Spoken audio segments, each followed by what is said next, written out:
어느 날 나는 평소와 다름없이 인터넷에서 시간을 보내고 있었다. 늦은 밤 조용한 방 안에는 오직 컴퓨터 화면에서 나오는 은은한 빛과 낮은 타자 소리만이 공간을 채우고 있었다. 순간 낯선 블로그에 링크가 눈에 들어왔다. 심야의 공포, 누구도 설명할 수 없는 이야기들 이라는 제목이 호기심을 자극했다. 링크를 클릭하자 검은 배경에 붉은 글씨로 이루어진 블로그가 나타났다. 불길한 느낌이 스쳤지만 나는 이를 무시하고 첫 번째 이야기를 읽기 시작했다. 그것은 한 젊은 대학생의 이야기였다. 그는 기숙사에서 혼자 늦은 밤까지 공부를 하다가 이상한 소리를 듣기 시작했다고 한다. 처음에는 바람 소리나 환청일 거라고 생각했지만 점점 그 소리는 분명하고 가까워졌다. 너를 보고 있다는 속삭임이 밤마다 이어졌다. 친구들은 그저 스트레스로 인한 것이라며 대수롭지 않게 여겼지만 그의 얼굴에는 점점 그늘이 드리워졌다. 그리고 어느 날 그는 흔적도 없이 사라지고 말았다. 그의 방에서는 보고 있다 는 메시지만이 남겨졌다. 나는 등골이 오싹해졌지만 호기심을 참을 수 없어 다음 이야기를 클릭했다. 이번에는 한 중년 여성의 이야기였다. 그녀는 새로운 아파트로 이사 온 이후 이상한 꿈을 꾸기 시작했다고 한다. 꿈속에서 낡고 어두운 방에 갇혀있는 자신을 보게 되는데 벽에는 얼굴 없는 사람들로 가득했다. 그들은 그녀를 조용히 쳐다보며 입을 열었지만 어떤 소리도 들리지 않았다. 매 꿈이 반복될수록 그녀는 점점 쇠약해졌다. 결국 그녀는 무당을 찾아갔고 무당은 그 집이 오래전 비극적인 사건이 있던 곳이라고 설명했다. 그녀는 서둘러 이사를 떠났지만 꿈속에 얼굴 없는 사람들은 여전히 그녀를 따라다녔고 한 달 후 그녀는 미쳐버렸다는 소문만이 남았다. 세 번째 이야기를 읽기 전에 나는 잠시 멈추고 깊은 숨을 쉬었다. 끝없는 공포의 늪에 빠져드는 기분이었다. 하지만 나는 마우스를 내려 또 다른 이야기를 클릭했다. 이번 이야기는 한 고등학생의 경험담이었다. 그는 방과 후 늦게까지 학교에 남아있다가 우연히 학교 구석에 있는 낡은 방을 발견하게 되었다고 한다. 그 방은 오랜 기간 동안 아무도 사용하지 않은 듯한 모습이었다.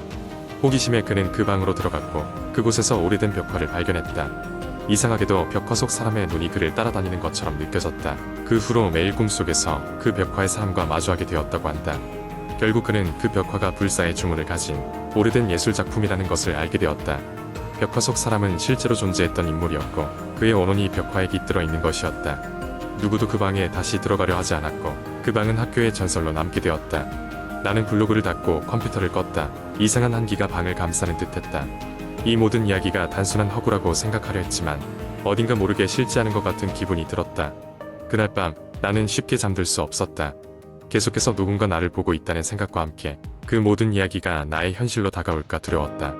그리고 내 방에 불을 끄기 직전 컴퓨터 화면이 혼자 켜지며 마지막으로 보았던 블로그의 페이지가 자꾸만 떠오르는 것이었다. 너를 보고 있다는 글자와 함께 두 번째 이야기. 대학교 2학년 여름 방학이 시작될 무렵 나는 친구들과 함께 강원도 깊은 산 속으로 캠핑을 떠나기로 했다.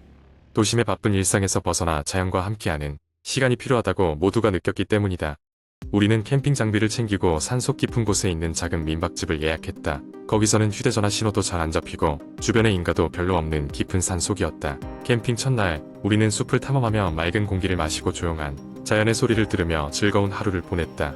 밤이 되자 캠프파이어를 피우고 둘러앉아 각자 준비해온 이야기를 나누기 시작했다.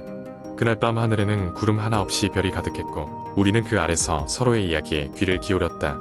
그때였다. 유나가 갑자기 조용히 입을 열었다. 사실 나 얼마 전에 이상한 꿈을 꿨어. 모두 그녀의 말에 귀를 기울였다. 유나는 꿈에서 낯선 숲을 헤매고 있었던 자신을 설명했다. 그 꿈의 숲은 지금 우리가 캠핑을 하고 있는 숲과 너무나도 흡사했다고 한다. 꿈속에서 유나는 길을 잃고 헤매다가 이상한 소리를 듣게 되었다. 누군가 유나의 이름을 부르는데 그 목소리가 너무 낯설고 불길하게 들렸다고 했다. 그 목소리를 따라가다 보니 유나는 한 허름한 오두막을 발견했다. 하지만 오두막에 들어서는 순간 유나는 갑자기 심한 두려움에 사로잡혀 도망치듯 깨어났다고 했다.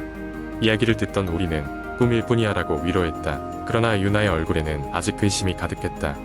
우리의 캠프파이어는 점점 잦아들고 있었고 숲속은 점점 더 어두워졌다.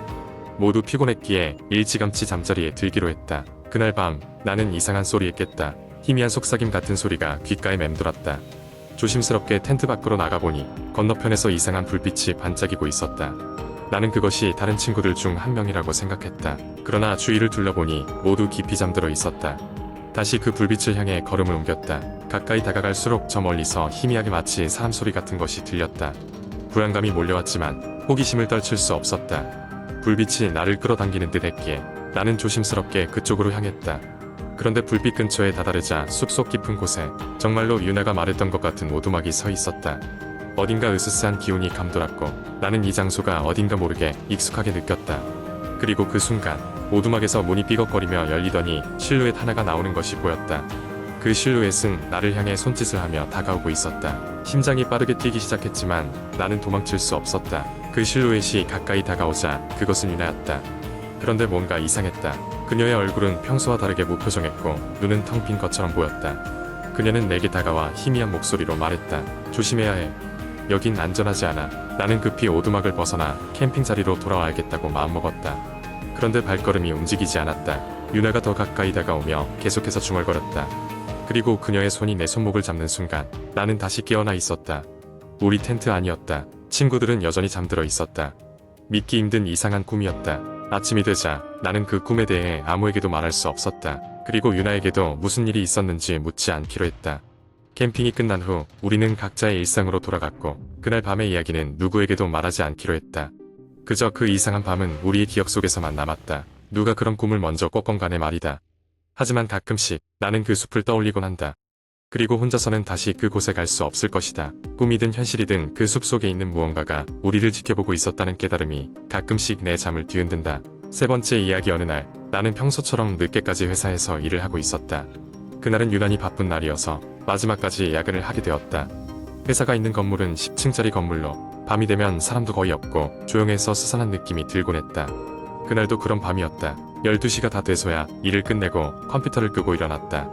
사무실을 나서면서 괜히 뒷덜미가 서늘한 느낌이 들어 주위를 한번 둘러보았다. 아무도 없었다. 피곤하니까 괜히 불안한 거야 라고 자신을 다독이며 엘리베이터를 탔다. 엘리베이터는 느리게 움직였고 층수를 하나하나 지나칠 때마다 문이 열렸다. 이상한 일이었다. 그 시간에는 보통 엘리베이터를 타는 사람이 거의 없었기에 바로 1층으로 내려가야 정상인데 그날은 모든 층에 멈췄다. 5층에서 엘리베이터 문이 열렸을 때 그곳에는 아무도 없어야 했는데 어떤 여자가 서 있었다. 그녀는 오래된 하얀 원피스를 입고 긴 머리가 얼굴을 가리고 있었다. 순간 가슴이 철렁했지만 애써 무시하며 문이 닫히기를 기다렸다. 엘리베이터 문이 닫히자 갑자기 뒤에서 차가운 바람이 불어왔다. 나는 반사적으로 뒤를 돌아봤다. 그리고 아무도 없다는 사실에 안도의 한숨을 내쉬었다. 다시 앞으로 고개를 돌렸을 때 엘리베이터 문에는 5층에서 보았던 그 여자가 서 있었다. 깜짝 놀라 뒷걸음질 쳤다. 그녀는 천천히 엘리베이터 안으로 걸어 들어와 내 옆에 멈춰섰다. 나는 겁에 질려 말을 걸 수도 없었다. 그렇게 1층에 도착할 때까지 숨이 막히는 시간이 흘렀다. 엘리베이터 문이 열리자 그녀는 아무 말 없이 천천히 밖으로 걸어나갔다. 나는 그대로 얼어붙은 채 몇 초 동안 꼼짝도 못했다. 이윽고 겨우 정신을 차리고 얼른 엘리베이터 밖으로 나왔다. 건물을 빠져나오면서도 등골이 오싹했다. 다시는 혼자 야근을 하지 않겠다고 다짐하며 걸음을 서둘렀다. 그런데 회사 건물을 나서고 나서야 깨달았다. 그 여자는 분명히 얼굴이 보이지 않았는데 어떻게 그녀의 표정이 떠오르는 것일까? 그녀는 웃고 있었다. 잔인하고 소름 끼치게.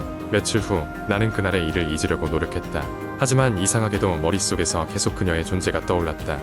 친구들에게 이야기를 해보았지만 그들조차 믿지 않고 그냥 피곤해서 벌어진 착각일 것이라며 웃어넘겼다. 그런데 그로부터 몇 주가 지나고 나는 이상한 꿈을 꾸기 시작했다. 꿈속에서 나는 항상 회사에 있었다.